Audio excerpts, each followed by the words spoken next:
श्रीराम समर्थ. सुस्वागतम. हिंदू जागृती न्यास व श्री घंटाळी देवी संस्थानच्या प्रभातेमनी या कार्यक्रमात डॉक्टर अश्विनी बापटचा सस्नेह नमस्कार. श्री ब्रह्मचैतन्य महाराज गोंदवलेकर प्रवचने 3 जून. परमार्थ कसा साधेल?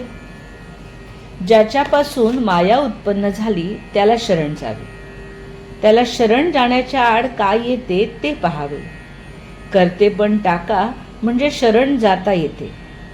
माझेपणाने मिरवता आणि अभिमान कायम ठेवता मग भगवंताला शरण कसे जाता येईल?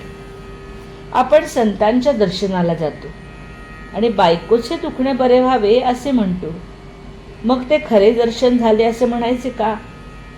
पोराबाळांकरता बायको करता संतांकडे नाही जाऊ. संतांनी नामस्मरण करायला सांगितले, परंतु मुलगा वाचत नाही असे पाहिले की आपली रामावरची नामस्मरणावरची श्रद्धा उडते. म्हणजे मी विषयाकरता नाम घेतो असेच झाले. विषय सुटावेत असे वाटते पण ते सुटतच नाहीत. याचे कारण आमची अशी बलवत्तर इच्छाच नसते. संन्यास घ्यायला निघाला तर बायको पोरं घेऊन आडवी येते. तिला दूर सारून निघाला पण पुढे मोहात पडून परस्त्री करण्याची वेळ येते. म्हणून व्यसनाकरता हे सर्व करतो, परंतु परमार्थाकरता विषय आणि मोह दूर करून साधन कर म्हटलं तर निरनिराळ्या सबबी आपल्या डोळ्यासमोर उभ्या राहतात. 24 वर्षे अभ्यास केला तरी पोटभर खायला मिळत नाही. मग परमार्थ मात्र 2 वर्षात साध्य व्हावा असे कसे म्हणावे? शांती ही परमार्थाची पहिली पायरी आहे. परमार्थ हा समजुतीचा आहे, उगीच कष्ट करण्याचा किंवा पारायणाचा नाही. बद्रीनारायणाची यात्रा करूनही तो साधणार नाही. त्यापेक्षा भगवंताच्या अनुसंधानात राहिल्याने जास्त फायदा होईल. काही खेळ जसे एकट्यानेच खेळायचे असतात, तसा परमार्थ हा आपल्याशीच करायचा खेळ आहे. तो आपल्याशीच करायचा अभ्यास आहे. खेळात काही बाह्य साधन तरी लागते, पण या अभ्यासात त्याचीही जरुरी नसते. परमार्थ हा वृत्ती सुधारण्याचा अभ्यास आहे. आपला परमार्थ जगाला जितका कमी दिसेल तितका आपला फायदेशीर आहे. जगातल्या मोठेपणात मुळीच सार्थक नाही. खरा मोठेपणा नसताना उगीच मोठेपणा वाटणे हा तर फार मोठा घात आहे. अंतर्यामी स्थिर होणे, स्वस्थता येणे, सावधानता ठेवणे, दगदग सोडणे हाच परमार्थ होय. सतत आनंद मिळावा यासाठी प्रयत्न करणे याचेच नाव परमार्थ. जग काय म्हणेल म्हणून वागणे याचे नाव व्यवहार आणि भगवंत काय म्हणेल म्हणून वागणे याचे नाव परमार्थ. बोधवचन.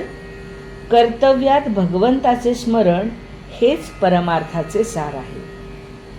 आजचा हिंदू कर्तव्य दिनविशेष. अपरा एकादशी. भागवत. चांद्रमासातील शुद्ध व वद्य पक्षातील एकादशीला एकादशी व्रत करतात.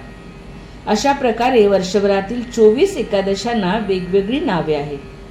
एकादशीला विष्णू कन्या म्हटले आहे.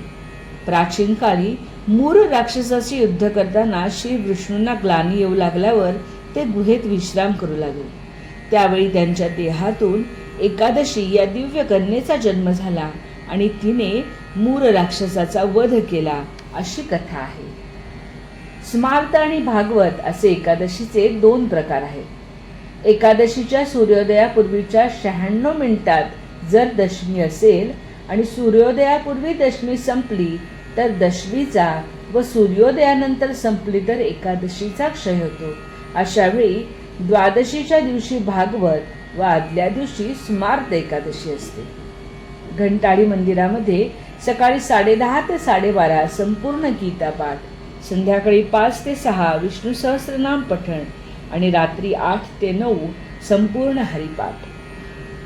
आपण सगळ्यांनी या घंटाळी मंदिराच्या कार्यक्रमामध्ये सहभागी व्हावे.